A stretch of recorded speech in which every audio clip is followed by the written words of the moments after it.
აფრიკა, ეს არ არის ადგილი. ეს არის შეგრძნება, რომელიც ბოლომდე გითხრევს. ოდესმე გინახავს კილიმანჯარო მზის ამოსვლისას, ან ველური სამყარო, სადაც თითოეული წამის სუნთქვას გიკრავს. იქნებ მასაის სოფელი, სადაც ტრადიციები დღემდე ცოცხალია და იმდენად ძლიერი, რომ თითქოს დრო გააჩერა. ეს სწორედ ის ამბებია, როგორცაც წიგნებში ვერ წაიკითხავ. აქ ყოველი დღე ახალი თავგადასავალია. მზად ხარ ამ დაუვიწყარ მოგზაურობაში გამომყვე? მაშინ მოემზადე. ეს კენია. მოდი ერთად აღმოვაჩინოთ მისი ჯადოსნური სამყარო.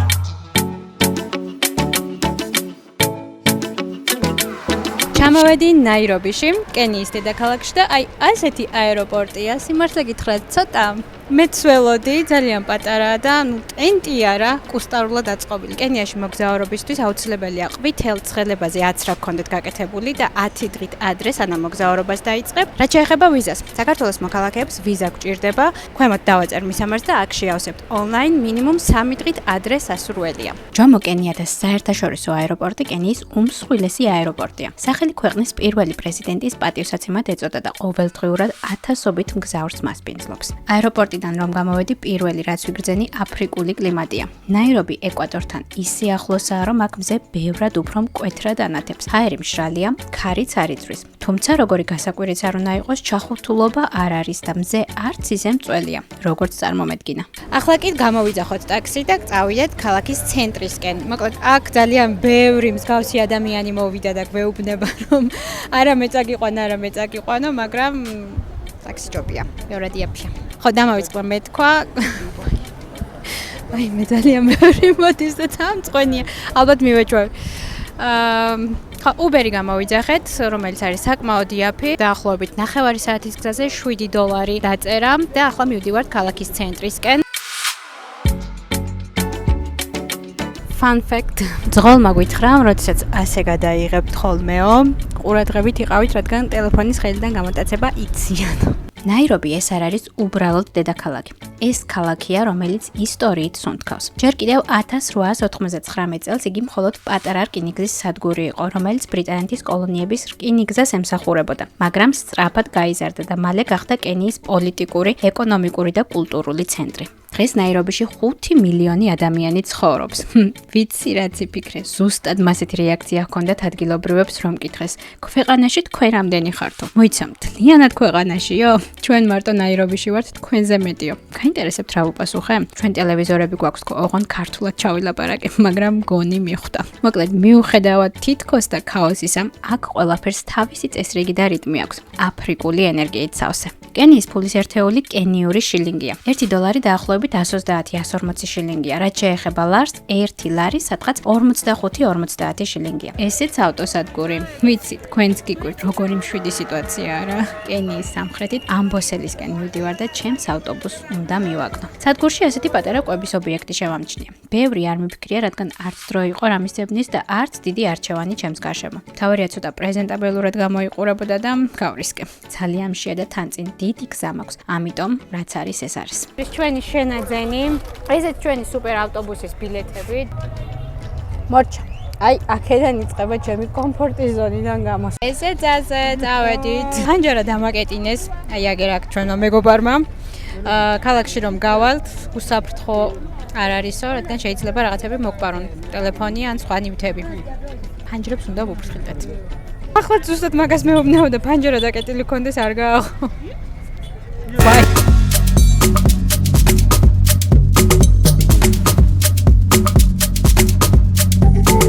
Can you say Gamarjoba? Gamarjoba. Jambo. Gamarjoba. ქალაქში ძალიან დიდი საცობია, მაგრამ არსებობს გამოსავალი. ფასიანი გზები უფრო სწრაფია, ახლად დაგებულია და ნაკლები მოძრაობა. არჩევანი მარტივია, ან დროს ზოგავ, ან ფულს, მაგრამ სად გვეჩქარება? ამასთანავე აქ მძღოლები თავისი საქმის პროფესიონალები არიან. სულ არ სჭირდებათ ფასიანი გზა. გზად საწვავის შესავსებად გავჩერდით და ცოტა არ იყოს და დავიბენი. აქ რა ხდება? როგორც მოგვიანებით, ჩემი სტორებიდან ჩემმა გამომწერებმა ამიხსნეს, ასე მეტი ჩადისო. დიდი მადლობა ინფორმაციისთვის. ხო, მართლა გახსენებაზე. შეგიძლიათ Instagram-ზეც გამომიწეროთ. დავუბრუნდეთ ისევ საცობებს და გზას. აი რა ვიგულისხმე, როდესაც ვახსენებ ცხოველების პროფესიონალიზმი. თავარი გზიდან გადავუხვიეთ ასეთ მეორეხარისხოვან გრუნტის გზაზე, ასეთ ჩავუარეთ მშვიდად, გავასწარით მანქანების კოლონას და დავუბრუნდით ისევ გზაზე. მარტივად და სწრაფად. ვიეტნამში სკუტერი ტაქსით ვიმგზავრე, ახლა კი ბოდა-ბოდა სჯერია მოტოტაქსის. წავედით.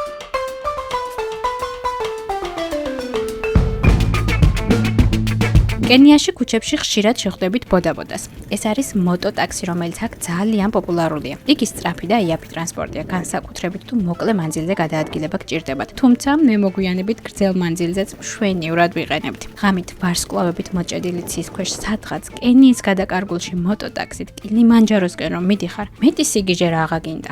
აი ასეთ ამბებს გვთავაზობს აფრიკა და ეს მხოლოდ დასაწყისია.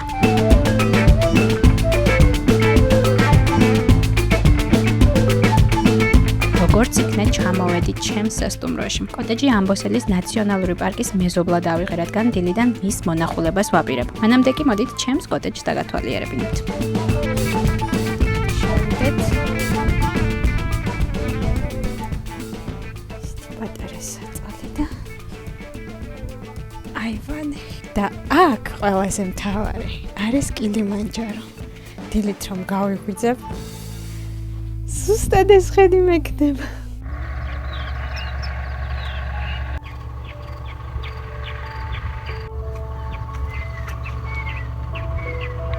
დილა მშვიდობისა. განახოთ როგორ ხედზე გავიღვიძე?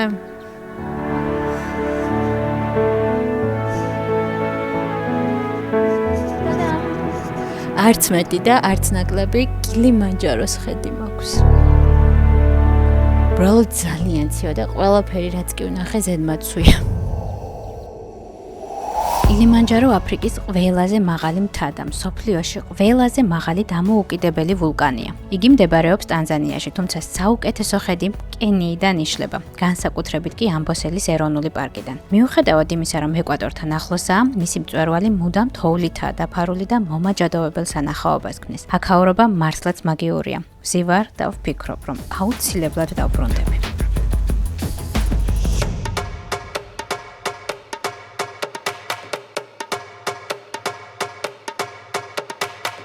ახლა კი ყველაზე საინტერესო იწყება საფარის ტურისტროა. მივდივართ ამბოსელის ნაციონალურ პარკში.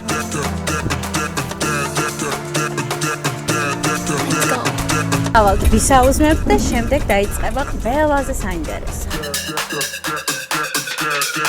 მოკლედ ბრექვესტი დავიწყდათ და აი ასე მოგვიტანოთ. მანქანაში.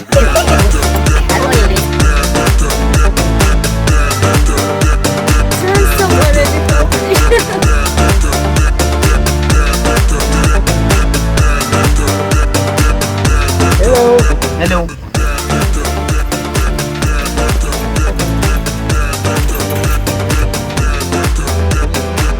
ბავშვობაში დოკუმენტურ ფილმებს რომ ვუყურებდი, ხშირად წარმოვიდგენდი, რომ მეც ვიყავი ამ ამბის მონაწილე. ხო და ეს დღეც დადგა. დღეს მე გაჩვენებთ და მოგიყვებით საოცარი აფრიკის გულისცემის შესახებ. აი მოვედით ამბოსელის ეროვნული პარკის შესასვლელთან. აქ ვიზიტი ერთ ადამიანს $60 დაგიჯდებათ.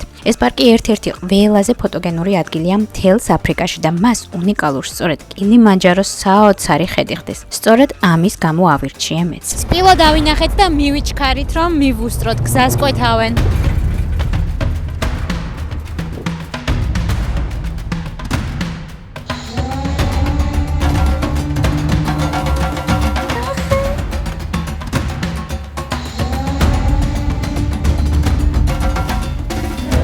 ამბოსელი გაშენებულია ძველი ტბის გაქრობილი ზედაპირის ადგილზე. დღეს აქ მტვრიანი ვაკეებია, თუმცა მიწისქვეშა ნაკადულები კილიმანჯაროს მყინვარებიდან მოდის და ქმნის ჭაობებს და წყლის ოაზისებს, სადაც ცხოველები ყოველდღიურად მოდიან წყლის დასალევად. წარმოგიდგენიათ, თოვლიანი მთა აჩენს სიცოცხლეს ცხელი აფრიკის გულში.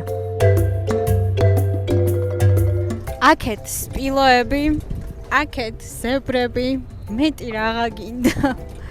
საოცარია, ეს ნახეთ. როგორი მიდის. ახლა ამბოსელის ნაციონალური პარკის ყველაზე მაღალ წერტილზე ვარ და გარშემო სრული პარკის 360 გრადუსიანი ხედი გვაქვს და ლანჩის დრო. ამაზე ნაკლებ ადგილას ლანჩის შესვენება ვფიქრობ არ უნდა გქონდეს.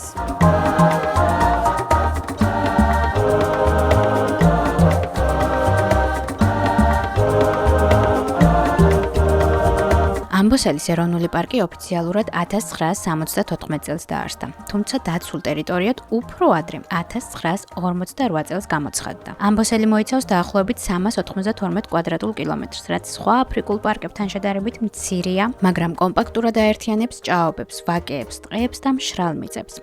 ამბოსელი ცნობილია მსოფლიოში ერთ-ერთი ყველაზე დიდი სპილოების პოპულაციით, განსაკუთრებით იმ ინდივიდებით, რომლებსაც გიგანტური ეშვები აქვთ. ეს რეგიონი იდეალურია მათი ბუნებრივი ქცევის დასაკვირვებლად, როგორ მოძრაობენ ჯოგებად, როგორ ასწავლიან და იცავენ პატარებს მშობლები, როგორ ურთიერთობენ. იმდენად ახლოს ხარ მათთან, რომ დაუჯერებელიც კია. გარდა სპილოების საოცარი პოპულაციისა, ამბოსელში ცხოვრობენ ლომები, გეპარდები, აფრიკული კამეჩები, ჟირაფები, ზებრები და ანტილოპები და 400-ზე მეტი სხვადასხვა სახეობის ფრინველი. მოკლედ, პარკის მრავალფეროვანი ეკოსისტემა მშრალი სავანიდან ჭაობამდე ქმნის უნიკალურ გარემოს, სადაც სხვადასხვა სახეობის ცხოველები თანაცხოვრობენ. ამიტომ ამბოსელი ერთდროულად საფარისთვის და ველური ბუნების საყურებლად იდეალური ადგილია.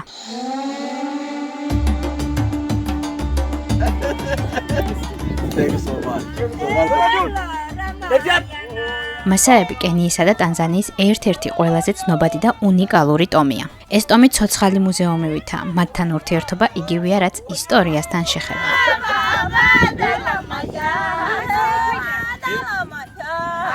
მასაების ცეკვა უბრალო სანახაობა არ არის. ეს მათი კულტურის ნაწილი და სულიერი გამოხატულებაა. ისინი ცეკვავენ სხვადასხვა შემთხვევებზე. ყველაზე ხშირად, როცა ბიჭები მამაკაცები ხდებიან. ეს არის სპეციალური ცერემონია, სადაც ცეკვით აჩვენებენ თავიანთ სიმამაცესა და ძალას. ვინც უფრო მაღლა ხდება, ის უფრო ძლიერია. ასევე ცეკვავენ ქორწილებზე, როცა ქალი გადადის ქმრის სოფელში. მას ცეკვით ეგებებიან. ეს სიხარულის და ახალი ცხოვრების დაწყების ნიშანია. და რა თქმა უნდა, ცეკვავენ მაშინაც, როცა სტუმრები მიდიან სოფელში. ზუსტად ისე, როგორც მე შემეგებდნენ. ეს მათი ტრადიციული მისალმებაა. ძალიან თბილი, ენერგიული და გულწრფელი.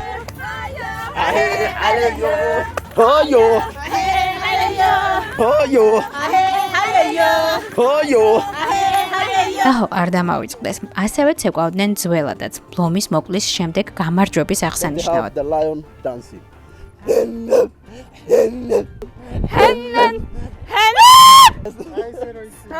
თუმცა როგორც გავიგე, ახლა ლომებზე ნადირობა აკრძალულია და ეს ტრადიციაც წარსულს ჩაბარდა. მათთვის ცეკვა ნიშნავს ერთიანობას, ძლიერებას და სიხარულის გაზიარებას. არ აქვს მნიშვნელობა ხარ თუ არა მასაი. თუ იქ ხარ, მათთან ერთად ხდები და გრძნობ ამ უძველესი ტომის ენერგიას.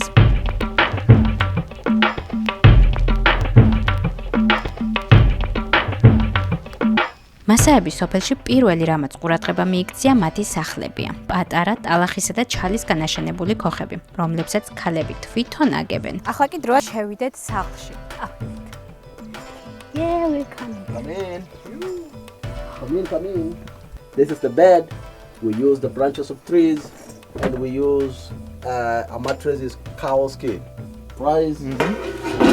We use the fireplace for cooking.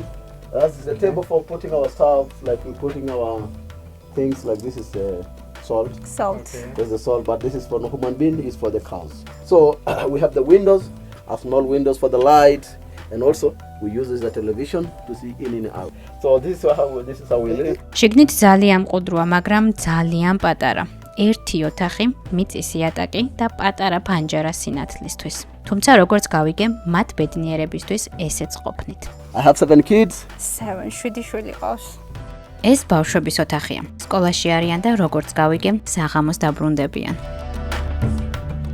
მასაები ჯერ კიდევ მთლიანად არ არიან დაკავშირებული თანამედროვე სამყაროსა და ამასთანავე მედიცინასთან. ესეც სოფლის ექიმია. მან ბევრი მოგვიყვა სამკურნალო მცენარეებზე და იმაზე თუ როგორ იყენებენ ბუნებაში ნაპოვნს თავიანთი ხალხის სამკურნალოდ. When have a mosquito, it is causing malaria. But we have the medicine here. This is we're using like a vaccine. მათ ჯერ კიდევ სჯერათ ბუნების ძალის და თაობიდან თაობას გადასცემენ მცენარეთა სამკურნალო თვისებების შესახებ ინფორმაციას. ახლა კი ნახოთ თუ როგორ ანთებენ ცეცხლის მასაის დომში.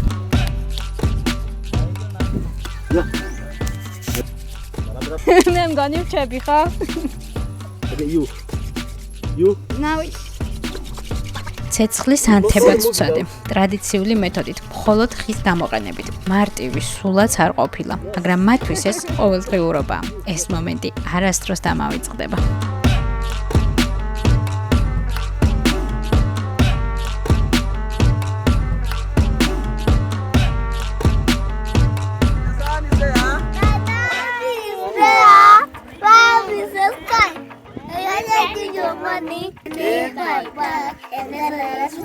Kweli? Sumuni awiyal right? Kweli.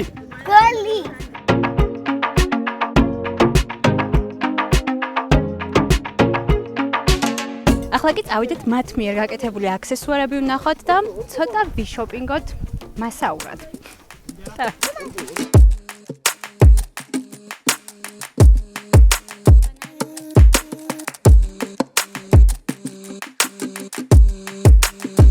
სოფელში აი ასეთი პატარა მარკეტი აქვთ. ხელნაკეთი სამკაულებით და ტრადიციული აქსესუარებით სავსე. იმდენი სიფერადე და სილამაზეა თვალები ამიჭრელდა. მეც სწორედ აქედან შევარჩიე და შევიძინე სუვენირები. არა მხოლოდ სამახსოვროდ, არამედ ამ ოჯახების მხარდაჭერის ნიშნადაც, რადგან ეს მათი ერთადერთი შემოსავლის წყაროა.